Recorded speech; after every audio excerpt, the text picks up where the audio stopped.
12 लोगों की मौत की इत्तलात है। बड़ी अफसोसनाक खबर है, दर्दनाक खबर है। ये खुशी के मौके में इस तरह से स्टैम्पीड में भगदड़ लोगों की मौत हुई है और वहाँ की एडमिनिस्ट्रेशन को ये देखना पड़ेगा कि ऐसा क्यों हुआ और कौन जिम्मेदार है उसका। एक बड़ी अफसोसनाक बात है। बस तकलीफदेह बात है कि ये सरकार को देखना चाहिए।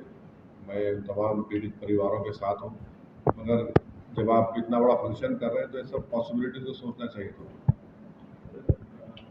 इस हादसे के बाद गवर्नमेंट की तरफ से प्रोग्राम वो तो अब उनको देखना चाहिए। बहुत बहुत तकलीफदेह बात है, बहुत बहुत तकलीफदेह बात है।